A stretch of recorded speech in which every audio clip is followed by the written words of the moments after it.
Cecek hadir cecek. Mana ayah si cecek? Ayah. Loh, kalau bini buang aja harus lebih lagi. Ya contoh dari yang hidayah.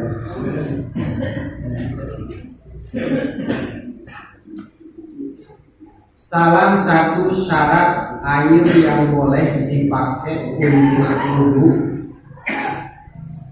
mandi junub, di samping airnya harus air murni,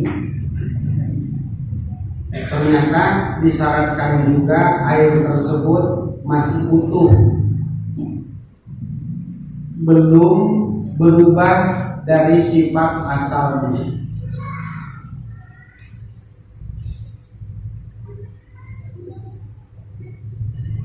Sehingga jika air asalnya air mutlak terus sekarang berubah, maka satu, jika berubahnya sedikit, pakai banget enggak, pakai sedikit banget, baru itu tidak berpengaruh, artinya masih sah-sah saja dipakai wudu. Saya kasih contoh, kita wudu bekas cuci muka, ada yang ifrat, tapi yang ifratnya itu hanya mungkin 2 atau 3 tetes ke air yang baru. Kira-kira itu yang ifrat kalau ditimbang ada berapa mili? Mungkin cuma ada 2 gram.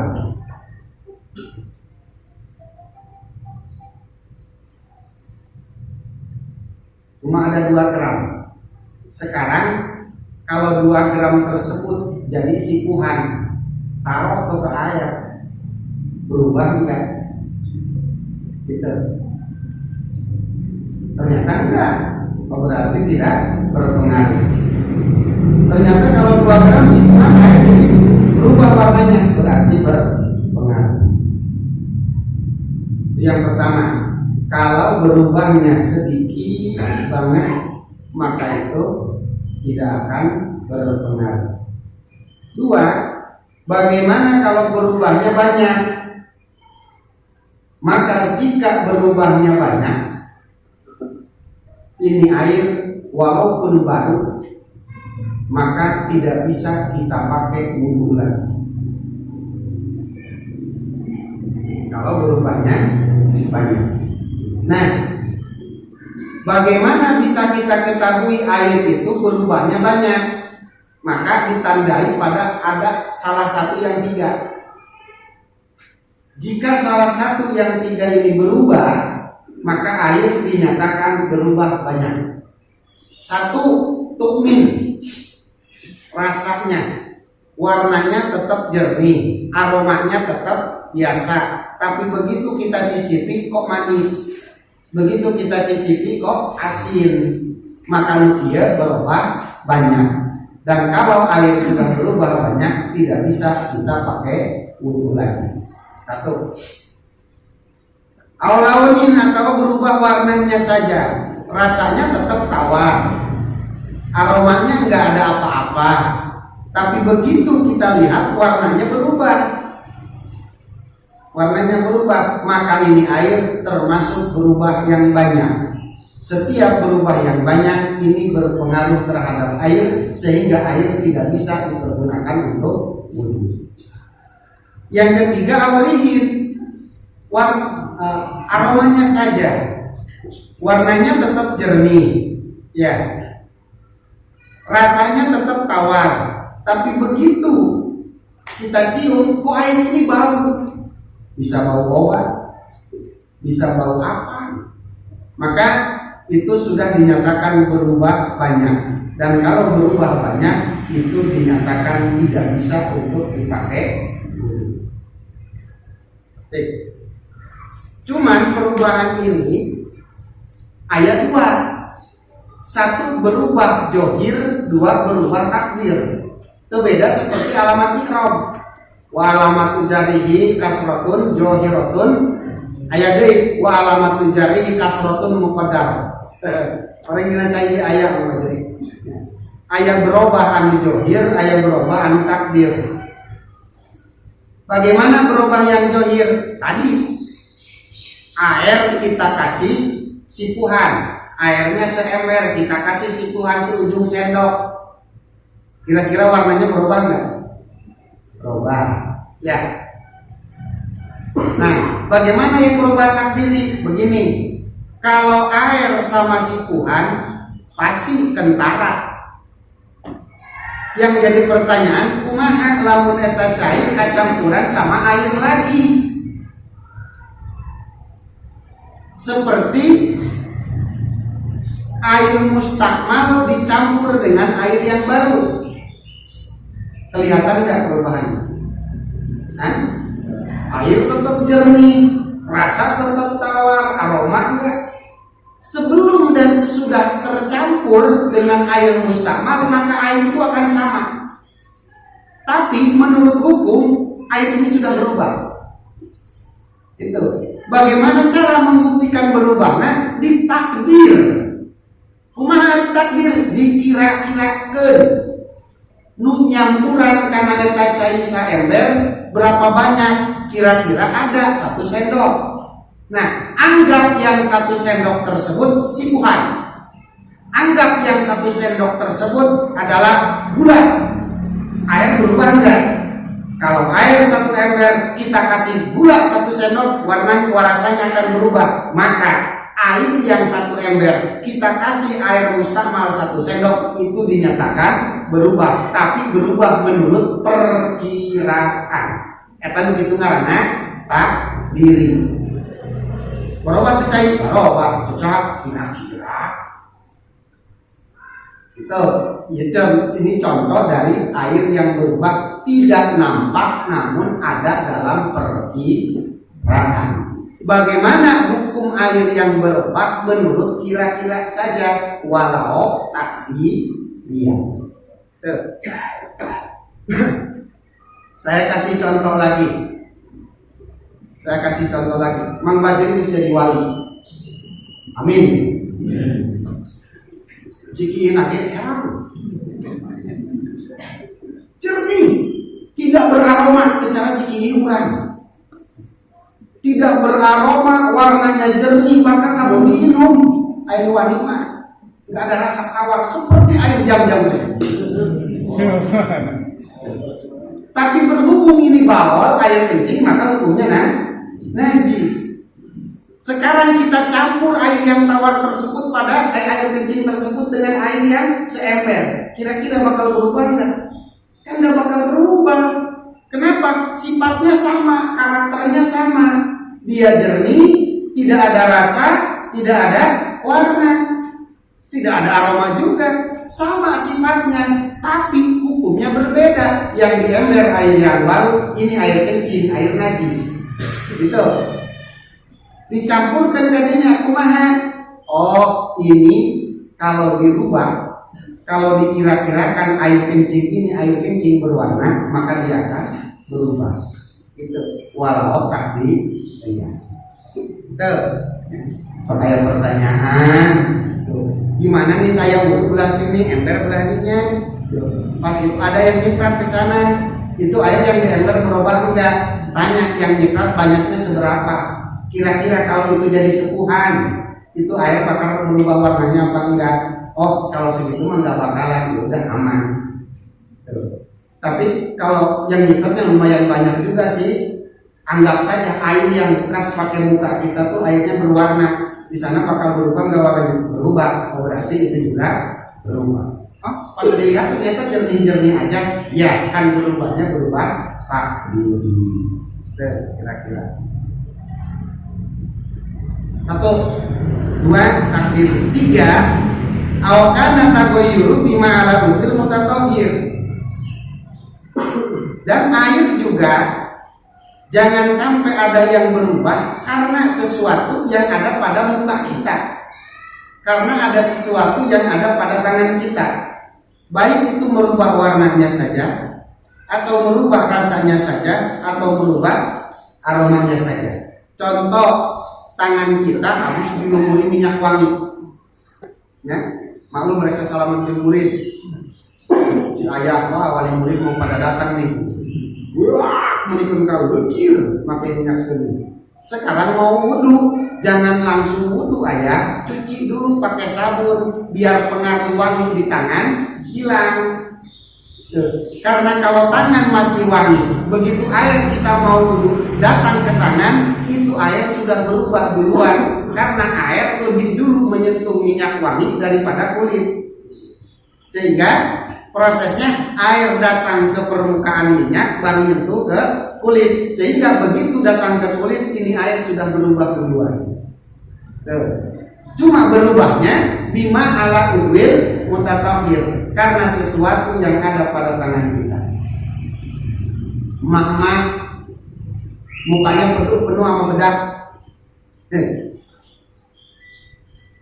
ambil air satu siuk, terus tempelin ke sini. Itu air nyentuh bedak dulu, baru kena ke kulit. Buktinya begitu beres cuci muka, air jatuh ke bawah, kok air ada keruh? Karena sudah tercampur dengan bedak. Itu tagoyyaro bima ala udwil mutatahhir. Bagaimana ini? Ini pun berpengaruh. Artinya basuhan yang tadi tidak dihitung. Oke? Kenapa? Karena airnya sudah berubah. Sekali masih ada, 2 kali masih ada, 3 kali baru hilang. Maka setelah yang ketiga baru tuh dihitung basuhan. Karena yang 1, 2, 3 itu belum dihitung. Itu karena ada berubah pada anggota tubuh, pada anggota tubuh. Berikutnya, bahwa perubahan dalam air ini terbagi 2. 1 berubah karena yang menyampuri, 2 berubah karena yang berdampingan dengan air. Saya kasih contoh, kalau air kopi itu warnanya hitam, bisa dipisahin nggak mana kopi mana air? Kan udah enggak ya. Air teh warnanya coklat, bisa dipisahin nggak warna coklat sama air? Enggak, itu namanya mukhalif. Oke? Sekarang air di ember. Air di ember, si cegah modal didinya ngambang. Airnya rada bau. Tapi di situ nampak mana air, mana pisang gorengnya si cegah. Oke? Itu namanya mujawir.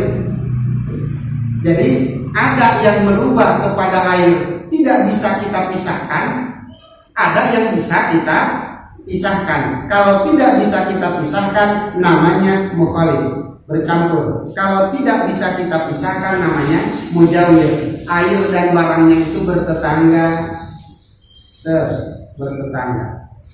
Maka yang berpengaruh terhadap perubahan air itu yang bikholid, yang airnya sudah tercampur, sehingga jika air sudah tercampur, barang yang mencampurinya sudah tidak bisa kita pisahkan dan tidak bisa kita lepaskan, maka otomatis airnya tidak bisa kita pakai.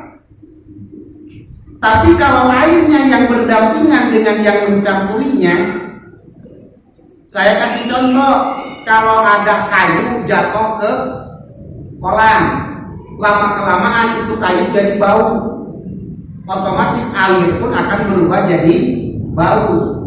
Tapi yang membuat baunya adalah pohon kayu tadi, batang kayu. Nah itu kan beda, bisa kita lihat ini air, ini kayu. Tinggal angkat kayunya, lihat airnya, cium masih ada bau kayu apa enggak. Kalau enggak bisa kita pakai wudhu. Beda dengan air kopi, bisa nggak kita ambil kopinya aja? Kan enggak. Itu. Jadi yang mencampurinya tidak bisa kita ambil, ya dampaknya si air jadi nggak bisa kita pakai. Kalau air yang berdampingan dengan kayu tadi, kayunya tinggal ambil, airnya tidak ada perubahan, pakai. bisa. Tuh, ini perbedaan antara mukhalid dan mujawir. Makanya kalau air yang mukhalid itu udah akhir kamu. Bahkan di contohan satu kazafaron. Ini ngomongnya sama ahli hikmat. Soalnya zafaron ini adalah salah satu media mereka untuk nyari duit.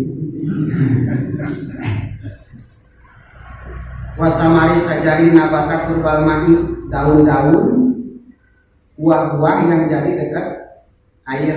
Zaman dulu tuh kalau kita wudu ada di air nyumber tuh, sebutnya mata air, ya, ngalimbung jadi kobat di luhur air tangkal jamu, buah jamunya pada jatah ke situ. Lama kelamaan buah jamunya jadi busuk. Tuh, itu namanya contoh dari mukhalid. Nah, sekarang bagaimana kalau disusukan, kalau diselokan, kalau diempang? Itu kan air jadi keruh. Keruhnya kenapa? Karena tanah. Dua, saya kasih contoh lagi. Bagaimana kalau air laut? Itu kan asin. Ya, berubah. Ayar-ayar rasaan tidak berpengaruh. Turobin kalau air keruh karena tercampur tanah. Wamil himain dan tidak berpengaruh kalau si Mail punya air 1 ember terus ditambah 3 gayung air laut. Bagaimana, masih boleh dipakai wudhu? Boleh. Karena air laut asinnya nggak ada yang garamin. Beda dengan air garam. Kalau air 1 ember kita kasih garam setengah gayung, itu asin. Tapi asin di sini nggak bisa kita pakai.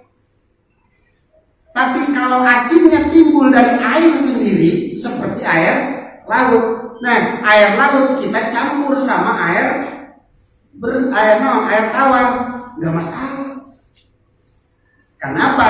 Karena asinnya air laut karena sesuatu yang timbul di laut sendiri.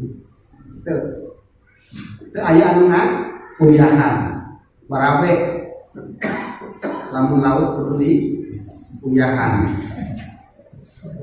Numpang repotan Indonesia karena Indonesia negara yang paling luas lautanana. Kebayang anggaran kurang per bulan per tahun berapa melihat luar. Berikutnya harus dipahami juga bahwa berubah yang banyak itu adalah berubah yang madarat itu adalah berubah yang banyak. Kalau sedikit tidak masalah. Wala yadurru taghayyurun la yamna'ul isma liqillati. Kayak tadi ya, sudah dikasih contoh. Yang kedua, ada yang disebut air mujawir.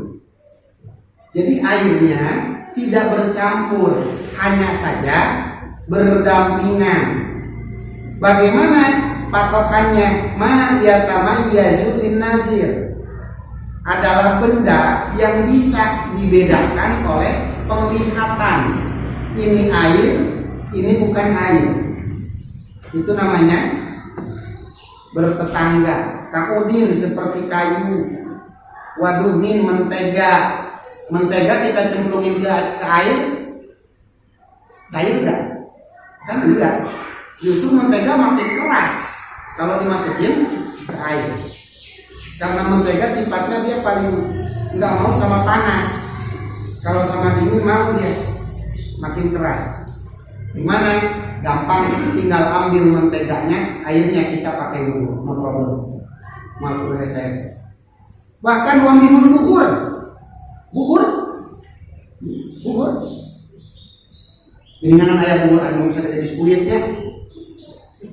Yang suka dibakar nih, kata buhur kan. Itu buhur tuh, cemplungin ke air. Bisa kelihatan nggak mana air mana buhur? Kan bisa. Gimana? Tinggal ambil buhurnya, airnya pakai wudhu, no problem. Walaupun bentuknya najis, wudhu di kolam, udah.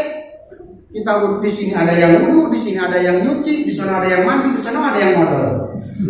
Gimana? Cuek deh. Asal ada jauh, modal di situ, udah wudhu di situ, masalah. Asal jangan bersampingan banget. Ini di sini lagi ngambang, kita wudhu di sini. Kalau itu baru, ya tinggal sekitarnya aja kan, ya, tinggal jauhi sekitarnya. Benar ya, dulu di musola Akibadi guruna bapak itu ada aja orang lagi wudhu lewat, punten mangga. Iya, karena memang selokannya campur di yang benar-benar ya. Fleksibel, pakai asuh. Berikutnya, saya kasih contoh mujawir lagi. Wa minhu aidon ma'un ugliya fihi nahuburin wa tamarin. Saya kasih contoh lagi. Misalkan Cece bikin bubur kacang, ya, diaduk-aduk tuh bubur kacang. Terus sekarang udah beres, udah jadi. Cece taruh 2 jam.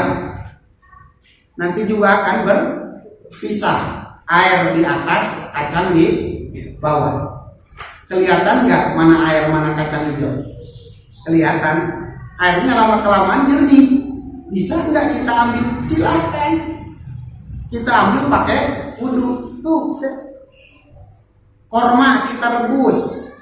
Lama-kelamaan gitu. Kita simpen kormanya jadi mengendap di bawah, air yang di atas, air lama-kelamaan jadi jernih, maka itu termasuk mujawir, bukan mukhalif.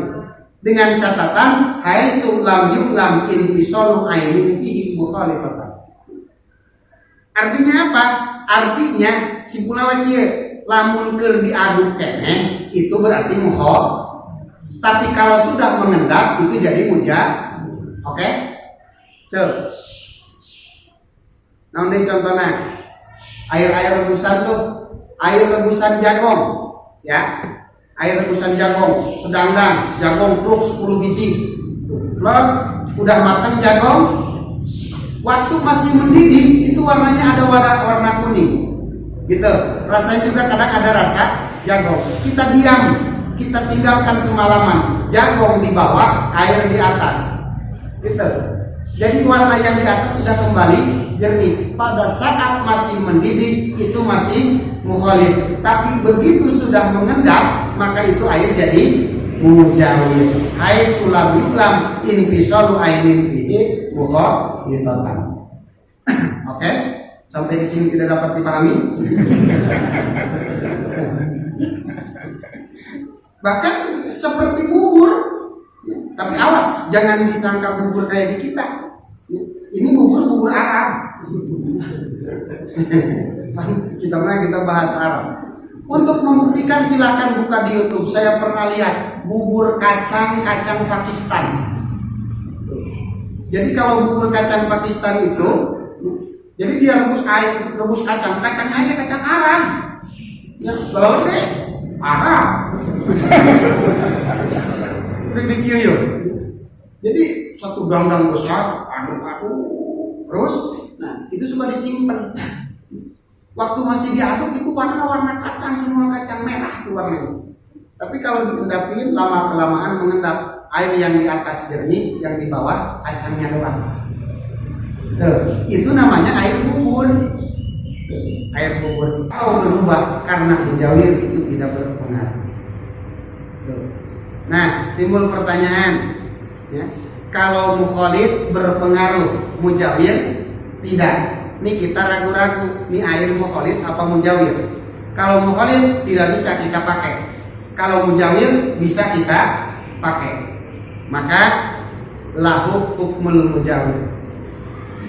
Maka ambil saja hukum mujawir, bisa kita pakai. Kenapa? Karena hukum yang ada pada mujawir lebih dekat kepada asal daripada hukum karena mukhalif. Saya ulangi, air kalau mukhalif tidak bisa kita pakai. Kalau air mujawir bisa kita pakai. Sekarang si ayah ragu-ragu ini air mukholid apa mujawir, maka putuskan dengan tegas ini air mujawir. Kenapa? Karena hukum pada mujawir ini lebih mendekati pada asal daripada hukum mukholid. Apa hukumnya? Bisa dipakai. Gitu. Hukum asal air bisa dipakai apa enggak? Bisa. Itu hukum asal air. Sekarang mukholid tidak bisa dipakai, mujawir bisa dipakai.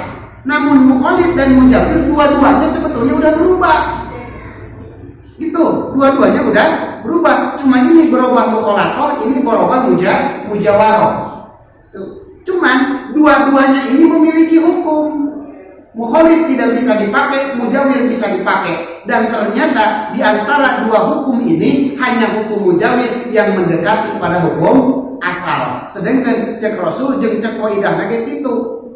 Pada saat kita ragu-ragu antara yang asal dan yang baru, maka ambil yang asal atau mendekati pada yang asal.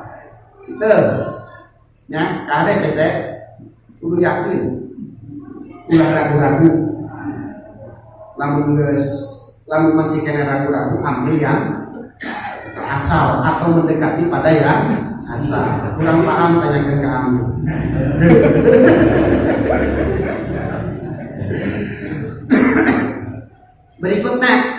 Berikutnya, saya kasih contoh. Ya. Waktu gempa, longsor di Cigudeg, itu selokan nggak ada, kali nggak ada, acak-acakan. Selokan ketimbun, kali ketimbun, ujungnya air pada ngalir di mana be, ya. Sehingga pada saat itu saya jam 4 belum sholat asar, mau wudhu nggak ada air, yang ada air yang ngalir, bukan di selokan lagi, acakan cair, namanya juga habis longsor. Nah, saya masukin ini, tancapkan awi karena kita, ada tanah. Air jadi ngalir. Itu air merah. Karena tanah. Saya wudhu di sini. Beres wudhu, ya, usap kepala, alhamdulillah, ibu jadi haluras. Ada yang nanya, kok itu mau? Emang boleh wudhu pakai air keruh begitu? Kata saya boleh. Mana? Ini dari wa ma fi maqarrihi wa mamarihi. Tidak masalah kalau air berubah karena tempat dia lewat. Air nggak bakal bisa datang kecuali melewati tempat itu. Namun tempat itu merah, maka air jadi merah, nggak masalah. Gitu. Tempat diamnya misalkan warnanya merah, nggak masalah. Tuh, kenapa? Karena itu dibutuhkan oleh air. Sesuatu yang dibutuhkan oleh air ada pengaruh terhadap air, maka ini air teu nanaon kurang dipakai baik. Bahkan terakhir saya kasih contoh, ya, lamun urang mandi ka Cipanas, kata cek si Andre kok bau belerang. Kan berubah tuh, ya, air enggak tawar lagi, air enggak jernih lagi, tapi bau belerang. Boleh enggak kita pakai wudhu? Saya tanya, airnya di tempat belerang, apa belerang nyemplung ke air? Hah? Air yang diam di tempat belerang itu mah nggak masalah, cek belerang salah sakitnya cicing kayu. Kalau air seember kita kasih belerang terus bau belerang, kalau itu baru berpengaruh, cek cair ngaganggu air Malaysia. Air natural yang dipakai wudhu gara-gara manehna kecampuran, jadi tidak bisa dipakai wudhu. Kenapa? Belerang yang datang. Tapi kalau di tempat mandi Cipanas itu nggak salah belerang, tapi airnya aja yang diam di situ. Itu jadi air silakan kita pakai karena belerang nggak punya salah. Gitu, ya. Watuh labin, lumpat tatin, dan seperti lumut, bukan lumut yang masuk ke air, tapi air yang diam di tempat lumut. Gitu, harus paham kita patokanana. Air yang datang gitu. Air yang diam di situ, apa air yang datangi di situ? Beda lagi kalau yang merubahnya itu datang kepada air. Ya, jadi tergantung siapa yang jadi tuan rumah dan siapa yang jadi tamu. Tuh, kalau air yang jadi tamu terus air berubah itu masalah. Kenapa? Kata tuan rumah, siapa suruh lu datang. Gitu. Tapi kalau yang merubah yang datang kepada air, maka ini akan berpengaruh. Air kita kasih tanah, air kita kasih belerang, jadi bau, itu berbahaya. Tapi kalau air masuk ke tempat belerang, itu tidak masalah. Gitu ya. Syarat berikutnya tina air anu rek dipakai wudu, adus dan lain sebagainya. Adapun kalau bukan untuk bersuci ini kena naon, pakai cuci piring, mau pakai cuci beras, mau pakai cuci kaki doang tuh masalah, walaupun airnya juga bisa dipakai wudu. Au binajasin wallahu a'lam bishawab. Umarhamna bil Qur'an.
Sallallahu